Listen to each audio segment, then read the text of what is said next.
Dengan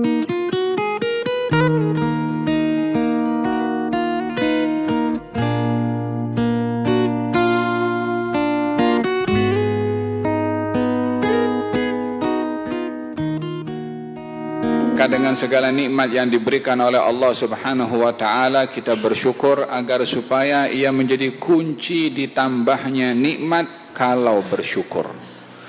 Nikmat ini perlu disikapi dengan dua. Yang pertama, kita perlu untuk menjaganya. Yang kedua, kita perlu untuk diberi tambahan oleh Allah.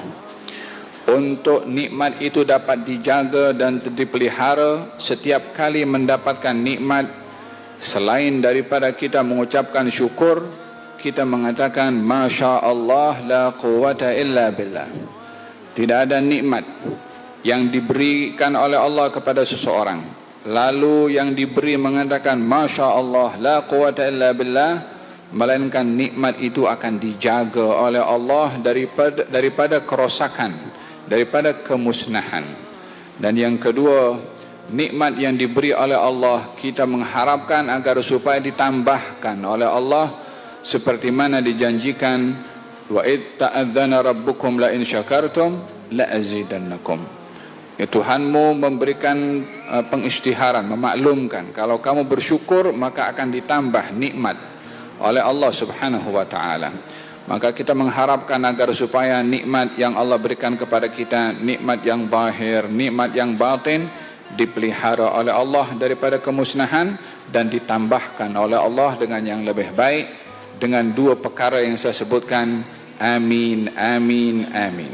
Hadirin dan hadirat yang dirahmati oleh Allah Subhanahu wa taala. Berbicara tentang tanggungjawab dan amanah yang perlu dibawa oleh seseorang setelah kewafatan Rasulullah sallallahu alaihi wasallam, ia adalah merupakan satu kewajiban bagi setiap individu yang diberi amanah oleh Rasulullah, di mana amanah itu Rasulullah menerimanya daripada Allah melalui Jibril. Dengan demikian, yang hidup setelah wafatnya Rasulullah meneruskan amanah yang kami menawarkan amanah, kata Allah Subhanahu wa taala. Cukup kita mengetahui betapa besarnya amanah itu kerana yang memberikan dan yang mengoffer adalah yang maha besar. Tidak ada yang datang daripada yang maha besar kecuali besar. Tidak ada yang diberi oleh yang maha besar kecuali besar. Besar nilainya, besar tanggung jawabnya, besar pemberian dan juga pahala serta ganjarannya. Oleh sebab itu besarnya amanah ini diberikan oleh Allah kepada makhluk yang secara fizikal besar. Langit, bumi dan gunung ganang, saiznya besar. Gunung simbol sebagai kekuatan yang menjadi keseimbangan bumi, menjadi pasak kepada bumi, pun juga di-offer oleh Allah Subhanahu wa taala. Inna aradna al-amanata, kami tawarkan amanah ini, ala samawat, langit-langit, 7 langit di-offer, wal ard, dengan 7 bumi di-offer. Kemudian wal jibal, secara khusus gunung ganang, fa'abaina, mereka semua enggan menerimanya. Wahai langit, wahai bumi, wahai gunung, kurang besar apa kamu berbandingkan kita manusia yang kecil saiznya ini, yang terkena duri saja kesakitan, sakit gigi tak boleh bangkit daripada tempat pembaringan, tak boleh bercakap.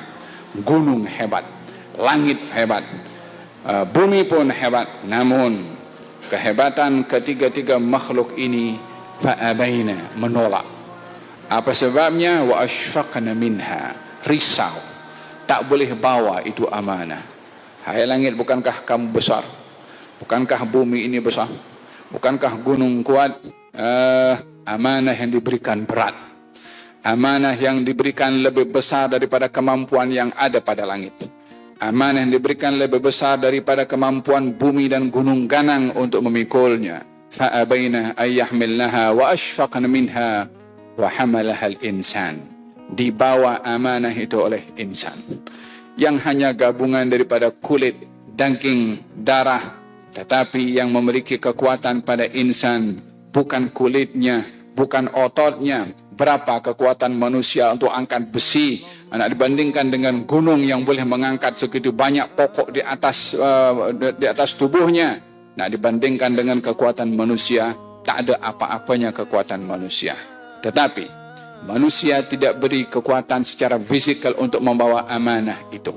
Karena kekuatan fisikal yang ada pada manusia tidak boleh dibandingkan dengan langit yang membawa arasnya Allah, yang membawa Baitul Ma'ad daripada ruh aku, yang daripada hal yang rahasia pada Allah Subhanahu wa taala, yang rahasia yang Allah berikan kepada manusia, menyebabkan mampu manusia untuk membawa amanah tersebut, mampu untuk memikul amanah tersebut, yaitu kekuatan pada ar-ruh.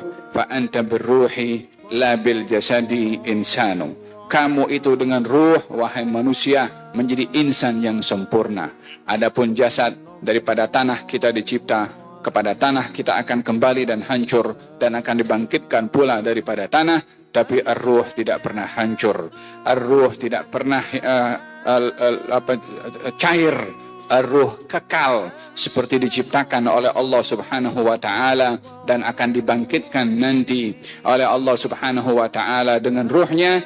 Oleh sebab yang demikian, Sayyidina Ali bin Abi Thalib mengatakan bahwasanya ala inna lillahi fil ardi aniyah ala wahyal qulub fa ahabbuha ila Allah aslabuha wa asfaha wa araquha, aslabuha fid din wa asfaha fil yaqin wa araquha bil mu'minin. Allah mempunyai bekas yang diciptakan oleh Allah, tidak mampu untuk menempatkan Allah kecuali hati manusia.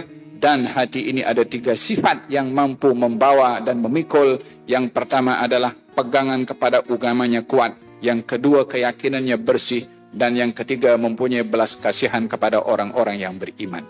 Hati yang paling kuat di dalam memikul amanah ini adalah hatinya para anbiya.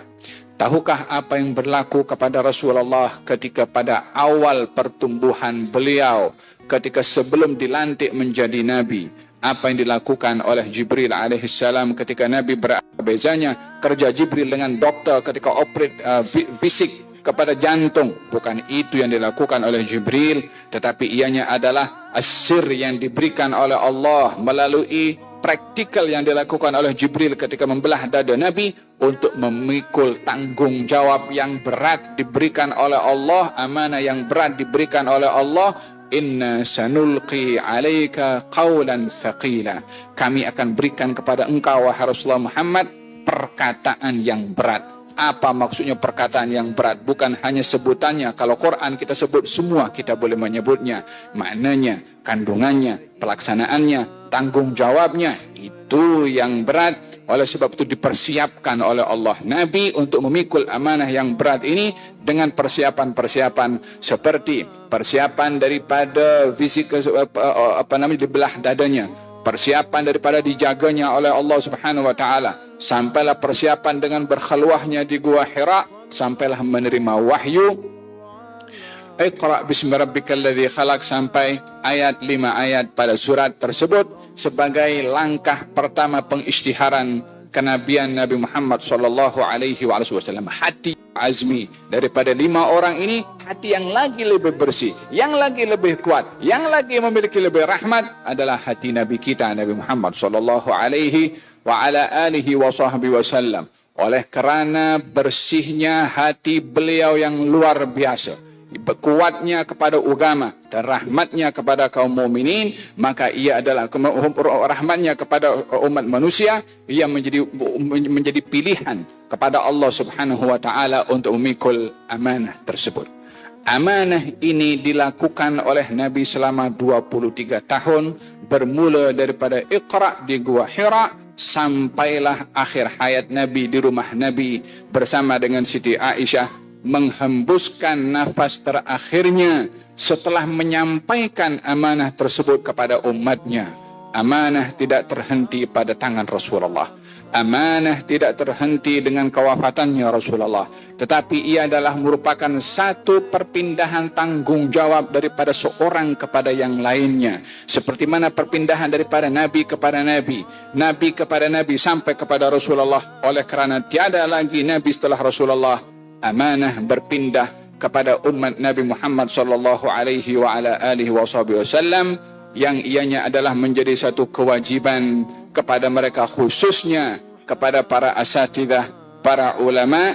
Baginda bersabda, innallaha akhadha minal mitsaq, Allah mengambil janji dan sumpah daripada para ulama, seperti mana Allah mengambil janji dan sumpah daripada para anbiya, an yuballighuhu wa la yaktumuh, untuk menyampaikan dan tidak menyimpan.